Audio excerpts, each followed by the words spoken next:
இந்த தொகுப்பு ஆன்மீகத்தில் இருக்கவங்களுக்கும் பக்தி மார்க்கத்தில் செல்லணும்னு நினைக்கிறவங்களுக்கும் கண்டிப்பாக ஒரு விடையாக இருக்குங்கிறது நம்மளோட நம்பிக்கை.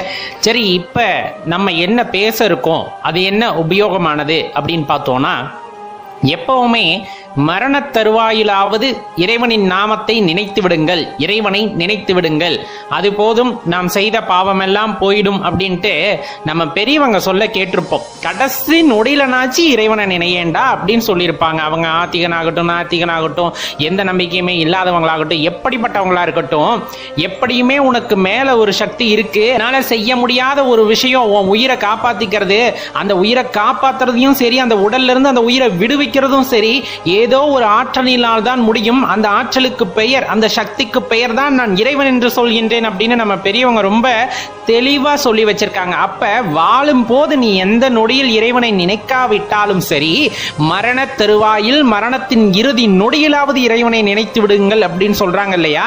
உங்களால் அந்த இறுதி நொடியில நினைத்து விட முடியுமா? இது நிறைய பேத்துக்குள்ள இருக்கு. வாழ்ற காலம் ஃபுல்லா அக்கிரமம் பண்றது, அநியாயம் பண்றது, போறவரவங்களுக்கெல்லாம் பாவம் செய்யறது. அவங்க கிட்ட கேட்டா கடைசி காலத்துல ராமா கோவிந்தா சிவா அப்படின்ட்டு போயிடலாம், அப்ப எனக்கு எந்த பிரச்சனையுமே இருக்காது, நான் செய்த பாவங்களை தொலைத்து விடுவேன் அப்படின்னு சொல்லுவாங்க. பேச்சுக்கு நல்லா இருக்கும், நல்லா நினைச்சுக்குங்க. இப்ப நம்ம ஒரு போட்டிக்காக தயார் செய்யறோம். அப்ப ஆரம்பத்துல இருந்து தொடர்ந்து பயிற்சி பண்றவங்களுக்கே கூட கடைசி நொடியில பிசங்கிரும். இப்ப ஆரம்பத்துல இருந்து பாவமா செஞ்சுக்கிட்டு கடைசி ஒரு நொடியில இறைவனை நினைத்து விடலாம்னா அது சாத்தியமான்னு யோசிச்சு பாருங்க. எப்பவுமே இதுக்கு என்ன பண்ணணும்னா, ஆரம்ப காலகட்டத்திலிருந்து நம்மோட நினைவுகள் நம்மோட எண்ணங்கள் இறைவனுடன் கலந்திருக்க வேண்டும். எவ்வளவு பெரிய சித்தர்களாக இருந்தாலும் சரி, எவ்வளவு பெரிய ஞானிகளாக இருந்தாலும் சரி, வாழும் காலமெல்லாம் இறைவனை நினைத்து கொண்டிருப்பவர்களுக்கு கூட இறுதி நொடி பிசகி விடுகிறது சில சமயங்களில். ஆனா இப்ப நம்ம எல்லா தவறுகளையும் செஞ்சுட்டு சின்ன வயசுல போகமும் மோகமுமா இருந்துட்டு கடைசி ஒரு நொடியில இறைவனை நினைத்து விடலாம் அப்படின்னு நினைக்கிறது அஞ்ஞானத்தை தவிர வேறொன்றும் இல்லை. நல்லா தெரிஞ்சுக்குங்க, இதை முழுவதும் புரிந்து கொள்ளுங்கள். அதைத்தான் நம்ம சொல்றோம். அப்ப சிறு வயது முதலே, உங்களுக்கு விவரம் தெரிந்தது முதலே நம்மை மீறிய ஒரு சக்தி இந்த பிரபஞ்சத்தில் இருக்கின்றது. அந்த சக்திக்கு பெயர்தான் இறைவன் என்பதை உணர்ந்து கொண்டு அவரை உணர முற்படுங்கள். உங்கள் மனதை அந்த இறை சக்தியுடன் செலுத்துங்கள். எந்நேரமும் எப்பவெல்லாம் நீங்க ஓய்வெடுக்கிறீங்களோ அப்பவாவது குறைந்தபட்சம் இறைவனின் சிந்தனைகளில் இருங்கள். அந்த காலத்துல எல்லாம் பாத்தீங்கன்னா சத் சங்கம் அப்படின்னு இருந்தது. பெரியோர்கள் நிறைய ஆன்மீக கதைகளை சொல்லிக்கிட்டே இருப்பாங்க. நம்ம சின்ன வயசுல கூட ஊர்ல தாத்தாங்கிட்ட எல்லாம் கேட்டீங்கன்னா நீதி நெறி கதைகளவா சொல்லி நிறைய தாத்தாவை பார்த்திருக்க முடியும். இன்னைக்கு சொல்றதுக்கு தாத்தாவும் இல்ல, கேட்கறதுக்கு நம்மளுக்கு அந்த பொறுமையும் இல்லை அப்படிங்கிற அளவுக்கு ஆயிடுச்சு. ஆனா இறை சிந்தனை அப்படிங்கிறது எப்பவுமே இருக்க வேண்டிய ஒன்று. நல்லா தெரிஞ்சுக்குங்க. ஆடி ஓடி அலைஞ்சு ஒடுங்கி ஒரு இடத்துல இந்த கூடு படுக்கும், ரத்தம் சுண்டும், நரம்பெல்லாம் தளர்ந்து போகும். அந்த நேரத்துல கை கால் எதுவுமே அசைக்க முடியாம போகும். உயிர் பிரியக்கூடிய சூழ்நிலை வந்துருச்சு அப்படிங்கிறத நம்ம உணர்ந்துப்போம். அந்த நேரத்துல பாத்தீங்கன்னா காது செயல்படாது, காது மந்தமாக ஆரம்பிச்சிருது, மூக்குல உங்களால மூச்சை இழுத்து விடுறதுக்கே சிரமப்படுவோம். அதே போல உடல் எல்லாம் தளர்ந்து விடுகிறது, கண் கொஞ்சம் கொஞ்சமாக மங்கும். அந்த நேரத்தில் நாம் மரணத்தை உணர்ந்து கொள்வோம். மரண பயம் அப்படிங்கிறது நம்மை தொற்றிக்கொள்ளும். மரண பயம் தொற்றிக்கொண்டு விட்டால் அந்த அலறலில், அந்த துடிப்பில் நீங்கள் இறைவனை நினைக்க முடியுமா அப்படின்னா, முழுமையாக இறைவனை சரணடையாத மனது எப்படி அந்த கடைசி நொடியில் இறைவனை நினைக்கும் அப்படிங்கிறதா உண்மை.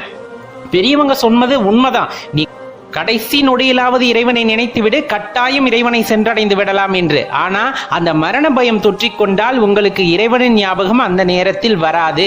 மனதை ஒருமுகப்படுத்தி பயிற்சி இல்லாதன் காரணமாக, வாழும் காலங்களில் இறைவனின் மீது நமது நாட்டத்தை செலுத்தாததன் காரணமாக அந்த மரணப்படுக்கையில் நம்மை சுற்றி இருப்பவர்கள் பேசுவது நம் காதுக்கு கேட்குமே தவிர நம் மனமானது இறைவனுடன் லயத்து போகாது. ஒரு வகையில் நாம் லயத்து போயிருந்தால் மட்டும்தான் நம்மை சுற்றி இருப்பவர்கள் பேசுவதோ அல்லது அவர்கள் நமக்கு காட்டும் செய்கைகளோ தெரியாமல் நாம் இறைவனின் நாட்டத்தில் முழுமையாக சென்றிருந்திருக்க முடியும். அந்த தருவாயில்தான் எப்பொழுது அந்த இறுதி தருவாயில் தான் கண்ணெல்லாம் மங்கி போய் காதெல்லாம் சுத்தமா அப்படியே கேட்காத நிலைமைக்கு வந்து என் உடலெல்லாம் தளர்ந்து அந்த உயிரானது எனது இந்த கூட்டை விட்டு பிரியும் போது இறைவன் நமக்கு மெதுவாக காட்சி தருவார். அந்த கடைசி நொடியிலாவது இறைவனின் தரிசனத்தை கண்டுவிடுங்கள் அப்படின்னு சொல்றதுக்கு காரணம், நம்ம இந்த பூவிலகள் பிறந்ததே அந்த இறைவனை உணர்வதற்குத்தான். நாம் தான் இறைவன் என்ற அந்த கோட்பாடை உணர்வதற்காகத்தான். ஆனால் அஞ்ஞானத்தில் மாட்டிக்கொண்டு அதை எதையும் உணராமல் தவிர்த்துவிட்டு நான் என்ற அகந்தையை பிடித்து கொண்டு நாம் அழிந்து விடுவதுதான் இறைவன் உணராமல் போவதற்கு காரணம். இறுதி நொடியில் இறுதியான சந்தர்ப்பத்தை இறைவன் நல்கிறார். எல்லாமல் அந்த சர்வேஸ்வரனின் நாமத்தை சொல்லும் பொழுது கண்டிப்பாக அவரது அருள் உங்களுக்கு கிடைக்கும் அப்படிங்கறதுல எந்த மாற்று கருத்தும் இல்லை. அப்ப அந்த ஆன்மீகத்துல நாட்டம் செலுத்துறதுக்கு, பக்தியில நாட்டம் செலுத்துறதுக்கு எனக்கு வயது வந்துட்டு ஒரு கூறா 60 வயசுக்கு மேல நினைத்துக்கலாம் அப்படின்னா கண்டிப்பா கிடையாது. நாள் எத்தனை என்று நமக்கு தெரியாத போது 60 வயதிற்கு மேல் நான் இறைவனை நினைத்துக் கொள்வேன் எப்படிங்கிறதே மடமை அப்படிங்கறத நல்லா தெரிஞ்சுக்குங்க. இந்த நொடி உன்னால் இறைவனை பற்றி சிந்திக்க முடியாவிட்டால் நீ வேறு எந்த நொடியில் சிந்திக்க போகின்றாய் என்பது நீதான் பதில் கூற வேண்டும். இறைவனை நாடி சென்றவர்கள் என்றுமே தோற்பது இல்லை. யாருக்கும் அவர்கள் தொந்தரவு இழைப்பதில்லை. யாரையும் அவர்கள் ஏமாற்றப் போவதும் இல்லை. உண்மையான ஆன்மீகம் அப்படிங்கிறது நமக்குள்ள இருக்கு. அதை தேடுங்க. எப்பவுமே நமக்குள்ள இறைவனின் தரிசனத்தை கண்டு கொண்டே இருக்கும் போது அந்த இறுதி நொடி, நாம் கண்ணை மூடும் அந்த இறுதி நொடியில் நம் கண்களில் இறைவன் மட்டுமே இருப்பார். நம் காதுகளில் இறைவனின் அந்த நாமம் மட்டுமே கேட்கும். நம் வாய்களும் அந்த நாமத்தை மட்டுமே சொல்லிக் கொண்டிருக்கும். என் உடலுமே இறைவனாக மாறிவிடும் அப்படிங்கிறது தான் உண்மையான விஷயம். அப்ப இந்த உண்மை தத்துவத்தை புரிந்து கொள்ள வேண்டும் என்றால் ஆரம்பம் முதலே நாம் படிப்படியாக நமது மனதை இறைவனிடம் செலுத்தி பழக்க வேண்டும். இறைவனை உணர்வதற்கு இந்த மனதை பழக்க வேண்டும். அவ்வாறு பழக்கிவிட்டோம் என்றால் அந்த உயிர் பிரியும் நொடி இறைவனின் நாமத்தை சொல்லி இந்த கூட்டிலிருந்து அந்த உயிர் பிரிந்து அந்த இறைவனோடே சென்று விடுவோம் அப்படிங்கிறத மனசுல வச்சுக்கிட்டு என்றுமே இறை சிந்தனையில் வாழ்ந்திருங்கள். அந்த இறைவனின் அருள் நமக்கு கிட்டும் அப்படின்னு உங்களிடம் உறுதியாக என்னால் சொல்ல முடியும் நண்பர்களே. ஓம் நம சிவாய் அப்படிங்கிறது எப்பவுமே நம்மை காக்கக்கூடிய மந்திரம். என்றுமே நம்மை காத்து வந்திருக்கும். இறுதியிலும் நம்மை காப்பதாக அது இருக்கும் அப்படிங்கிறதுல எந்த மாற்று கருத்துமே கொள்ள வேண்டாம் நண்பர்களே. நன்றி, வணக்கம்.